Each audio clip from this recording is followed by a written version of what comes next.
안녕하세요. 왁프로입니다. 지금 미국 주식시장이 굉장히 또 혼조세를 보이고 있는데요. 달러 약세를 예상을 했지만 달러는 강세로 가고 있고 비트코인 같은 경우에는 92,000달러 선을 붕괴를 했습니다. 과연 다시 한번 테슬라가 상승세로 이어나갈 수 있을지 더 나아가서 미국 시장의 향방이 어떻게 될지 굉장히 또 귀추가 주목이 되고 있는 상황인데요. 지금 관련해서 미국 시장, 나스닥 시장이 산타랠리는 없고 이제 앞으로 조정장이 올 확률이 굉장히 높다. 이런 목소리들이 좀 다시 한번 나오고 있는 걸 보면 지금 나스닥이 정말 고점이 맞나에 대한 좀 생각이 들기도 합니다. 이 부분에 대해서는 저도 이견은 없는데요. 나스닥은 조정이 올 거라고 생각을 합니다. 하지만 테슬라 같은 경우에는 이 조정 기간에 걸쳐서 다시 한번 폭발적인 2차 상승을 좀 준비하는 시기가 되지 않겠나 싶습니다. 테슬라 관련해서도 지금 자율주행 원활하게 진행이 되고 있다라는 소식이 좀 들려왔는데요. 시장 이야기 그리고 테슬라 이야기까지 준비했습니다. 여러분들 영상 시작하기 전에 구독, 좋아요 부탁드리고요. 영상 시작하도록 하겠습니다. 자, 먼저 미국 증시 체크를 먼저 하고 갈 텐데요. 자, 프랭클린 템플턴이라는 미국의 유명한 투자 회사에서 내년 미국 시장에 대한 전망을 내놨습니다. 내용은 이겁니다. 완화적 통화 정책, 규제 완화에 기반을 한 내년 글로벌 시장이 될 것이다에 대한 이야기가 나왔는데, 자, 그 이유가 예상했던 것보다 금리나 점도표가 낮게 나타났죠. 3.25포인트가 아니라 3.75포인트, 0.5포인트를 금리 인하를 천천히 한다. 금리 인하 전망이 축소가 됐다라는 건데, 자, 그렇다는 건 바로 관세 영향 때문이다. 그래서 하반기부터는 관세 영향이 있을 것이다. 자, 이 부분에 대해서 결국은 내년 상반기 트럼프 1월 20일에 집권하죠. 자, 그리고 나서 이 관세 정책이 확정이 되기 전까지는 지금 오히려 통화 정책이 완화됐고 규제가 완화되고 있기 때문에 이쪽 관련된 기업들, 자, 빅테크들은 이미 수혜를 많이 받고, 자, 이제 새로 떠오르는 뭐 금융권이라든지 뭐 뱅크 오브 아메리카 뭐 이런 기업들이 있겠죠. 자, 이런 은행들이 오히려 수혜를 받아갈 수가 있겠다. 자, 그리고 기존에 규제를 가지고 있었던 기업들이 성장할 수가 있겠다에 대한 전망을 내놨습니다. 자, 그러면서 긍정적인 전망은 했지만 기존 기업들이 위축될 수 있다라는 이야기가 되기도 하거든요. 자, 이런 위축 관련해서 시장이 흔들렸었던 사례는, 그리고 분석 사례는 지금 비트코인도 함께하고 있습니다. 자, 비트코인이 이번 파월 의장이 연준이 비트코인 비축하지 않는다라는 발언을 하고 나서 10만 5천 달러에서 9만 2천 달러까지 떨어졌습니다. 더 떨어질 수도 있다라고 이야기가 나오는데요. 일단 반감기가 거의 다 마무리가 돼 갔고요. 자, 그리고 비트코인 비축을 안 한다라는 뜻은 연준은 비트코인 생각 없다라는 얘기를 지금 받아들여졌거든요. 자, 이거는 의회가 결정을 해야 된다. 한마디로 의회가 비트코인을 화폐로 인정하기 전까지는 연준은 화폐로 인정하지 않는다라는 뜻이 됩니다. 어쨌든 연방정부에서 화폐를 관리를 하기 때문에 미국 의회에서 비트코인을 화폐로 인정을 해야 우리가 비축을 하지. 우리는 계획 없어. 이렇게 얘기가 나오면서 어쨌든 지금 당장 비트코인이 가상화폐잖아요. 가상화폐로서의 가치를 부정해버린 겁니다. 이제는 금이죠, 금. 가상 자산이 되어버렸다. 이거 차이 굉장히 크거든요. 그래서 사실 비트코인이 처음에 떠올랐었던 그 이유 중에 하나가 바로 CBDC 때문입니다. 디지털 화폐인데 이 CBDC 어떻게 할 것인가? 디지털 화폐로 갈 것인가? 비트코인으로 갈 것인가? CBDC 쪽에 무게가 실리고 있습니다. 그래서 실제로 나스닥 쪽에 이 CBDC 관련주들 그리고 관련 규제들 관련해서도 좀 주목을 많이 받고 있는 상황이거든요. 그래서 지금 어쨌든 나스닥 시장도 마찬가지고 비트코인 시장도 마찬가지고 공통점은 불확실성이 해소되지 않았고 새로운 불확실성이 나타났다는 점이 있습니다. 더군다나 달러도 내년에 약세를 보일 것이다에 대한 의견들이 좀 지배적인데요. 지금 당장은 우리나라 상대적으로 원화 가치가 낮기 때문에 달러가 굉장히 많이 올라가고 있는 것처럼 보이는데 우리나라 원화 가치가 내려가는 효과도 있습니다. 그러니까 달러 가치가 지금 당장은 어쨌든 나스닥 시장이 좀 투기성인 부분도 있거든요. 뭐 에라 모르겠다고 그냥 나스닥에 넣는 경우도 굉장히 많단 말이에요. 자, 비트코인도 맨 처음에 파월 의장이 이거 자산으로 인정하지 않는다라고 했을 때 오히려 주가가 반발 심리를 상승을 했지만 결국은 92,000달러까지 무너졌습니다. 달러도 지금 이런 시기를 겪고 있을 확률이 굉장히 높다라는 거거든요. 지금 당장은 달러가 올라가는 것처럼 보이겠지만 결국은 모건 스탠리가 지금 달러 가치가 피크, 꼭대기죠. 피크에 닿았다라고 생각해서 피크 아웃. 여기서 달러를 매도해 버리게 되면 달러 가치가 분명히 하락할 것이다에 대한 좀 목소리들이 나오고 있는데 그 근거는 금리 성장 우위를 잃으면 달러 약세가 커질 것이다라는 이야기가 됩니다. 자, 그래서 내년 추가 금리 인상 시기라든지 아니면 금리 인상 관련된 언급이 조금이라도 공격적으로 나오게 되는 순간 달러는 정말 무너질 수도 있습니다. 정말 이제 조심스러운 얘기지만 우리나라 계엄령 뭐 이런 것처럼 확 무너진다는 얘기가 아니라요. 서서히 무너질 확률이 상당히 높습니다. 그래서 이런 부분들까지 생각을 해보게 되면 달러도 지금 불안하죠. 코인도 지금 불안하죠. 지금 나스닥 시장도 불안하죠. 결국은 지금 이 첫 번째 단계입니다. 시중에 돈이 풀리진 않았고 일단 시중에 있는 돈이 회수는 됐습니다. 그러면 이제 새로운 투자처를 찾아야 되는 상황이고 결국은 돌고 돌아서 나스닥으로 들어오겠죠. 그리고 돌고 돌아서 뒤에도 설명을 드리겠지만 테슬라로 들어오겠죠. 자, 그런데 그 시기 동안은 조정 기간에 걸칠 확률이 굉장히 높겠다. 자, 그러다 보니까 뭐 테슬라 오늘 얘기를 뭐 가지고 왔으니까 오늘 테슬라 얘기만 하겠지만 뭐 테슬라 실적이 좋지 않게 나올 것이다에 대한 이런 우려 섞인 목소리들도 따라서 나올 수밖에 없는 거예요. 근데 실제로 보면 어떠냐? 테슬라가 지금 전 세계 글로벌 자동차 업계 캐파의 3분의 2 넘게 거의 4분의 3을 차지하고 있는 상황이라는 거죠. 결국은 공포에는 어떠한 음모론도 전부 다 그럴싸하게 들린다는 겁니다. 그러면 이런 시기에서 오히려 내가 생각했을 때 향후 다시 한번 슈퍼 사이클이 왔을 때 상승 사이클이 왔을 때 어느 기업을 올라갈 것이다 라고 정확하게 분석을 하고 그 기업을 매수할 수 있는 하나의 투자 포인트로 삼는 것도 우리 좀 전략이 되겠죠. 자, 오늘 말씀드린 내용은 역시나 테슬라인데 테슬라 관련해서도 역시나 자율주행을 빼놓을 수가 없습니다. 그래서 오늘 자율주행이 좀 진행되고 있는 상황에 대해서 좀 최신 소식들 몇 가지 가지고 왔습니다. 자, xAI가 이제 출시를 한다. 자, 그리고 테스트가 이제 서남아시아권에서 좀 진행이 된다라고 합니다. 일단 아시아권에서 xAI가 출시가 되는데 테슬라가 출시한 생성형 AI죠. 자, 그리고 이 역시 생성형 AI 하면 이 오픈 AI를 빼놓을 수가 없는데 자, 샘 올트먼 인사로부터 가져온 데이터를 가지고 임원을 가지고 만든 이 xAI인데 자, 그럼 테슬라가 이거를 과연 따라잡을 수 있겠냐? 자, 충분히 따라잡을 수 있다라고 계속 강조를 드렸었죠. 자, 이게 시작이 되면서 이 xAI에 투자한 투자처들도 공개가 되기 시작했습니다. 우리가 알만한 이름은 블랙록, 피델리티 있고요. 엔비디아가 있습니다. 자, 블랙록은 여러분들 비트코인 최대 주주죠. 전 세계에서 가장 많은 양의 투자 자금을 운영하는 전 세계 1위 투자 회사입니다. 블랙록이 이제 이 xAI에 투자를 했다라는 거. 자, 블랙록이 투자하고 나서 비트코인 어마무시한 상승을 보여줬던 것처럼 xAI도 마찬가지다라는 건데 특히나 블랙록이 최근에 비트코인을 뭐 매도를 했다 이런 얘기들도 나오거든요. 그래서 이제 블랙록이 2025년에는 테슬라의 요 xAI 쪽에 뭐 투자를 이제 공격적으로 하면서 기대를 상당히 많이 하고 있는 거 아니냐 이런 얘기가 나옵니다. 자, 그럼 현실적으로 후발주자인 테슬라가 오픈 AI를 어떻게 따라잡느냐? 자, 바로 이 데이터 센터입니다. 오픈 AI 같은 경우에는 데이터 센터가 없어요. 이 데이터 센터가 없어서 뭐 최근에 오라클 요거를 좀 데이터를 좀 활용을 하겠다. 이 집 저 집 좀 되게 돌아다니거든요. 본인만의 데이터 센터가 없기 때문에 최근에 소라 AI가 먹통이 됐었죠. 데이터 과부하가 걸려서. 자, 그래서 샘 올트먼이 뭐 중동 쪽 돌아다니면서 투자해 주세요 뭐 이런 이야기도 했었고. 자, 반면에 이 xAI 테슬라 같은 경우에 돈이 굉장히 많죠. 돈이 많기 때문에 멤피스에 있는 데이터 센터 글럭 3를 이제 올 상반기에 좀 가동을 한다 좀 이야기가 나왔고 이 부분에 10만 개의 엔비디아 GPU를 어느 정도 투자를 받았습니다. 자, 그리고 2025년까지 2배를 늘리면서 급속도로 오픈 AI를 추격을 하고 있는 상황이고 자, 단순하게 여기서 오픈 AI를 추격 못하면 뭐 돌아가는 거 아니야? 이 얘기가 아니라요. 더 중요한 건 여기서 이 데이터 센터 이 데이터를 가지고 뭘 하냐면 바로 자율주행에 들어가는 데이터를 이 글록3에서 활용을 합니다. 어마무시한 방대한 양의 데이터를 10만 개 가량의 GPU 칩을 가지고 자율주행을 활용을 한다. 그리고 추가적으로 오픈 AI 시장까지도 뺏어온다. 테슬라가 전 세계를 지배하려고 있다라는 거죠. 자, 그리고 더 중요한 부분은 결국 지금 리스크 자체가 트럼프 취임이다라는 부분으로 좀 귀결이 되거든요. 뭐 금리도 마찬가지고요. 관세도 마찬가지였고요. 비트코인 가상자산도 마찬가지였고요.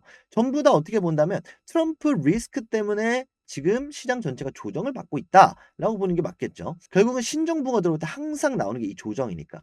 그러면 가장 먼저 이 조정이 해제되고 나서 이 시중에 풀려있는 달러들, 돈이 모이는 곳은 어디냐? 결국은 정책 수혜주로 모입니다. 기술력도 기술력이지만 정책적 수혜주로 당연히 일론 머스크, 테슬라는 몰릴 수밖에 없다는 거고 지금 하나하나씩 뭐 최근에 주행 보조차 사고보고 의무를 폐지를 하겠다. 그러면서 뭐 하나하나씩 좀 데이터를 좀 쌓아가겠다에 대한 뭐 이런 얘기들도 나왔고요. 재밌는 이야기가 또 하나 나왔는데 사이버캡도 출시를 또 앞두고 있죠.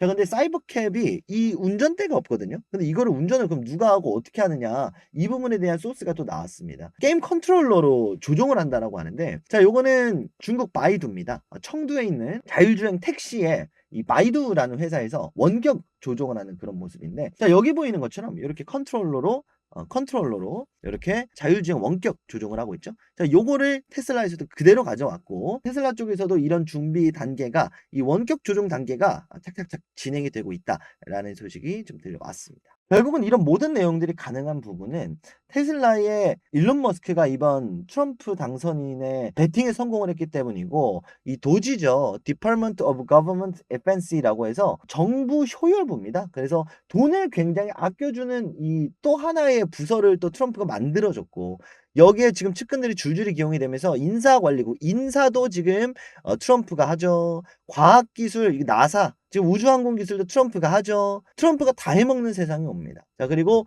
이 정부 효율부가 출범이 되는 그 시기가 1월 20일이거든요. 그래서 요때부터 좀 다시 한번 자율주행 사이버캡에 대한 규제에 관련된 이야기가 하나하나 나올 때마다 결국 주가는 다시 한번 몰릴 수밖에 없다라는 거겠죠. 결국은 이 모든 부분들을 이 아크 인베스트먼트의 캐시우드 우리 돈 누나가 $350대 예측을 하기를 자율주행 요거 통과만 되면 지금 뭐 $350 이거 우습다. 이거 2029년 가면 약세장이어도 기본 $2,000고 이거 괜찮으면 $3,100 평균은 $2,600 간다. 자, 뭡니까? 못해도 7배 간다라고 지금 이야기를 하고 있어요. 자, 이런 내용들을 지금 자기 그냥 맘대로 한 게 아니라 몬테카를로 분석이라고 해서 이제 모든 시뮬레이션을 다 돌려보는 겁니다. 이렇게 자율주행이 통과가 됐을 때 하나당 이제 얼마씩 잡아가지고 몇 년 동안 굴렸을 때 테슬라가 얼마씩 영업이익을 가지고 가고 이게 바로 몬테카를로 분석이거든요. 뭐 역사적 시뮬레이션 방법도 있고 굉장히 많은데 그 중에서도 몬테카를로를 대기업들에서 많이 활용을 합니다. 신사업 분석을 할 때. 그래서 이런 부분들 $2,000 이하가 될 확률은 25%입니다. 75% 확률 이상으로 $2,000를 넘는다라는 얘기가 되죠. 자, 그리고 2029년 됐을 때 $3,100 이상이 될 확률이 25%입니다.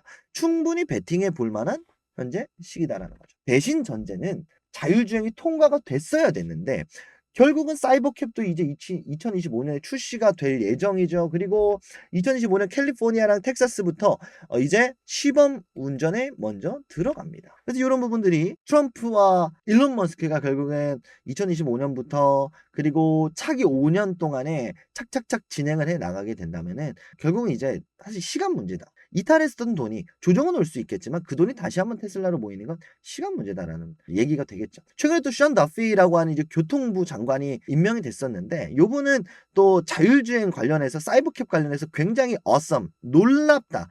이거는 장난 아니다 라고 글까지 썼었던 분이에요. 요분 하나하나씩 또 인사 등용하는 과정에서 보면 일론 머스크 측근이죠. 자율주행에 호의적인 사람들만 지금 뽑히죠. 이거는 역시나 테슬라의 폭발적인 상승을 좀 예견하고 있는 게 아닌가 싶습니다.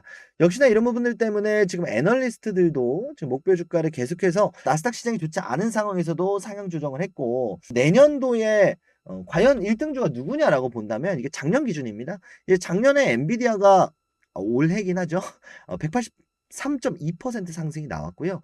테슬라 같은 경우는 하방을 했다가 상승을 만들어줬기 때문에 41%밖에 나오지 않지만 내년에 과연 테슬라가 엔비디아처럼 183%의 기염을 토할 수 있을까? 과연 내년에 이 빅테크 매그니피센트 7의 1등은 누구일까에 대한 귀추가 주목되는데 테슬라가 1등할 확률이 정배이자 굉장히 높다. 183%까지는 아닐 수도 있겠지만 적어도 이 빅테크들 중에 1등할 기업을 선점하는 게 내년 2025년에 나스닥 투자 포인트가 될 수 있으니까요. 이 부분에 있어서 뭐 작은 기업들, 뭐 최근에 브로드컴이라든지 이런 시가총액 작은 기업들을 찾는 분들한테는 테슬라가 좀 적합하지 않을 수도 있겠지만 결국은 미국 시장에 가장 많이 나스닥에 모이는 그 기업, 그게 테슬라다. 라고 한다면 충분히 우리가 2025년 테슬라 기대를 볼 수가 있는 상황이겠죠. 그러니까 트럼프 정부와 앞서서 함께 2025년부터 시작되는 트럼프 정부에서 빅테크들 그리고 모든 시중에 풀린 돈 그리고 매출처가 테슬라로 귀결되는 자 앞서 본 것처럼 GPU 테슬라한테 팔죠. 자, 구글도 이제 우주항공 산업, 이제 양자 컴퓨터를 활용해서 같이 갈 수도 있죠. 자, 그리고 자율주행도 마찬가지죠. 우버 이제 테슬라 쪽에 흡수될 수도 있죠. 이런 부분들. GM도 포기를 했죠. 최근에 자율주행. 이런 부분들. 트럼프가 밀어주는 테슬라. 2025년이 더 기대될 수밖에 없는 이유입니다. 다만 당분간의 조정 그리고 내년 트럼프 취임 전까지의 조정은 불가피할 수도 있으니까 우리가 이런 부분들을 좀 고려를 해서 테슬라 좀 더 현명하게 투자하는 우리 구독자 여러분들이 되셨으면 좋겠습니다. 마지막으로 우리 구독자 여러분들을 위해서 좀 운영하고 있는 주식 공부방, 미국 주식 공부방에 대해서 좀 말씀을 좀 드려보려고 하는데, 미국 주식에 사실 관심은 있는데 좀 생각보다 많이 접근하기가 어려우신 분들이 많으실 거예요. 뭐 세금 문제도 있을 거고, ETF를 사야 되는지, 어떤 계좌를 활용해야 되는지, 어떤 종목을 사야 되는지, 이런 부분들에 대해서 많이들 좀 고민하다가 늦춰지는 경우를 제가 굉장히 많이 봤거든요. 자, 우리 구독자 여러분들은 그런 일 없게 제가 여러분들을 위해서 주식 공부방 또 하나 운영을 하고 있습니다. 이런 분들이 참여하면 좋을 것 같습니다. 미국 주식 하고는 싶었는데 어떻게 하는지도 모르겠고, 계좌 개설 어떻게 하는지, 이 세금 문제는 또 어떻게 해야 되는지, 어느 증권사를 활용하는 게 좋은지, 이런 분들, 어떤 상품을 사야 되는지, ETF를 사야 되나, 종목을 사야 되나, 이거를 모르시는 분들, 고민 중이신 분들이라면은 제가 한 번에 해결해 드릴 수 있는 주식 공부방 이 방 들어오시면 좋겠습니다. 우리 구독자 여러분들이라면 제가 전부 다 무료로 좀 운영을 하고 있고요.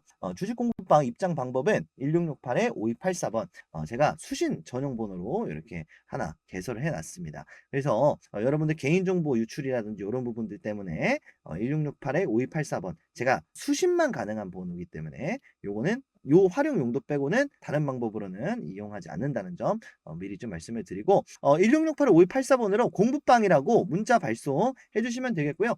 구독 안 누르신 분들은 눌러주시고, 구독자분들이라면 모두 다 무료로 공부방 입장 도와드리도록 하겠습니다. 참고로 제가 뭐 하는 분이냐 자기소개를 좀 굉장히 늦게 하는 것 같은데, 말씀을 간단하게 드려보면 저는 투자 자산 운용사입니다. 그래서 자격증 없이 그냥 뭐 이게 좋다 저게 좋다 이런 사람이 아니라요, 저도 제증을 걸고 문제가 생기면 제증이 날아가거든요. 그래서 여러분들한테 이렇게 말씀을 드리는 데 있어서는 어느 정도 좀 전문적인 지식을 가지고 말씀을 드린다는 점 좀 말씀을 드립니다. 그래서 11,482분과 함께하는 요 박준영 자문역이라고 돼 있죠. 자산 운용사로서 자문역으로 활동을 하고 있습니다. 여러분들한테 자문을 해드릴 수 있는 역할이다라는 거거든요. 그래서 여러분들 요거 많이들 참여하셔서 여러분들 궁금하신 점들 많이들 좀 물어보실 수 있게 우리 구독자 여러분들한테는 모두 다 제공을 해드리도록 하겠습니다. 이 방에서 뭘 하느냐 간단하게 좀 말씀을 드려보면, 당연하게도 뭐 일론 머스크 관련된 요 내용들도 공부방에서 좀 말씀을 드렸고요. 그리고 계속해서 나오는 요런 이야기들, 뭐 미고비 얘기도 있고 배터리 관련된 얘기들도 있고, 단순하게 이것만 보는 게 아니라 실제로 이런 텔레그램 공부방에서 얘기가 나오는 중에 350%나 상승이 나왔습니다. 그래서 긍정적인 얘기들이 나오고 있는지, 어떤 부분들이 나오는지 여러분들이 요거 하나만 들어오셔서 어떻게 흘러가고 있는지 좀 체크를 하셨으면 좋겠고, 최근에 아이온큐 양자 컴퓨팅 굉장히 또 떠올랐을 때 여러분들한테 또 소개를 드렸었는데, 요 아이온큐도 여러분들 또 양자 컴퓨팅 또 말씀을 드리는 동안에 3배 가까운 상승을 또 보여줬습니다.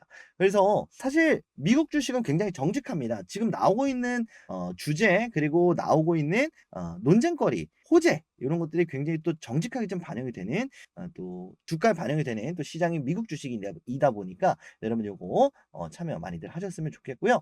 여기서는 앞서 말씀드린 것처럼 어떤 종목을 사야 되는지, 그러면 지금 고가에서 굉장히 부담스러우신 분들도 있으실 수 있어요. 자, 그러면 이제는 테슬라가 많이 올랐으니까 좀 되게 부담스러워요. 많이 올라봐야 $1,000 가봐야 뭐 2배 아닌가요? 1년 동안 2배? 이럴 바엔 그냥 국장하는 게 낫지 않아요? 이런 분들도 계실 수 있습니다. 그래서 지금 어떤 종목을 좀 봐야 되는가, 여러분들한테도 이렇게 좀 보고서로서 좀 살만한 종목들, 괜찮게 보고 있는 종목들 분석 보고서들도 공유를 드리고 있습니다. 자, 그리고 이렇게 매일매일 또 시황도 나오고 있으니까요, 어떻게 좀 미국 시장이 돌아갔는지, 지금 뭐 미국 경제 지표가 어떤지 반드시 좀 체크를 하셔야 되는데, 일일이 찾아보면 귀찮잖아요. 요거 여러분들 주식 공부방에서 우리 구독자라면 모두 다 드리고 있으니까, 어떻게 할지 모르시겠는 분, 미국 주식에 관심 있으신 분들은 지금 바로 모두 다 참여 1668-5284번으로 공부방이라고 문자 남겨주시면 되겠습니다. 미국 시장은요, 항상 고점이다라는 소리를 10년 넘게 들어왔습니다. 지금이 고점인 것 같죠? 내년이 고점, 내년 되면 또 작년에 살 걸, 내후년 되면 작년에 살 걸. 사실 미국 주식은 시작을 할 거라면 가장 빠르게 하는 게 좋습니다. 물려도 나스닥에 물리라는 얘기가 있죠. 결국은 전 세계에 돈이 몰리는 시장이 미국 시장 나스닥이다 보니까 여러분들이 미국 주식에 관심이 있는데 하는 법을 몰라서 하는 시대는 사실 이미 지나갔다라고 좀 생각이 들고요. 여러분들이 조금이라도 관심이 있으시다면 저를 만나셨으니까 제가 운영하는 공부방 들어오셔서 도움들 많이들 받으시고 앞으로 어떤 기업을 좀 사야 되는지 주목을 해야 되는지 앞으로 좀 미국 시장을 또 배워가는데도 실제로 이렇게 관심만 있는 게 아니라 테슬라가 올랐는데 국내 시장에 테슬라 관련주가 뭐가 있어? 이게 아니라 테슬라에 직접 투자하는 또 새로운 또 주식 투자의 이면 국내장에서 너무 많이 되어서 나 주식을 못 하겠어요라고 하시는 분들도 이제 미국 주식을 시작을 하면서 매일매일 좀 수익이 쌓여가는 느낌에 좀 다시 한번 좀 주식의 재미를 느꼈어요. 이렇게 느끼시는 분들도 굉장히 많거든요. 자, 그래서 여러분들 미국 주식을 한 번씩은 안 해보신 분들은 뭐 해보시고 선택을 하시거나 이런 식으로 생각을 하시는 것도 굉장히 좀 중요한 포인트가 되지 않을까 싶습니다. 안 하는 거랑 못 하는 거는 분명히 다르거든요. 내가 선택을 하는 거랑 선택지가 아예 없는 거. 내가 미국 주식을 할 줄 몰라서 한국 주식을 하는 것만큼 사실 가장 손해 보는 게 없거든요. 그래서 여러분 요거 반드시 제가 준비해 놓은 공부방 반드시 꼭 한 번씩 꼭 참여해 주셨으면 좋겠습니다. 굉장히 또 열심히 준비를 했거든요. 우리 구독자 여러분들 미국 주식 하는 데 있어서 제가 또 물심양면 도움드릴 수 있는 부분들 도움드리도록 하겠습니다. 1668-5284번으로 공부방 문자 남겨주십시오. 오늘 제가 준비한 시간은 여기까지고요. 저는 다음 시간에 더 유익한 내용, 더 좋은 내용으로 우리 구독자 여러분들한테 인사드리도록 하겠습니다. 저는 여기서 물러나 보겠습니다. 다음 시간에 뵙겠습니다. 감사합니다.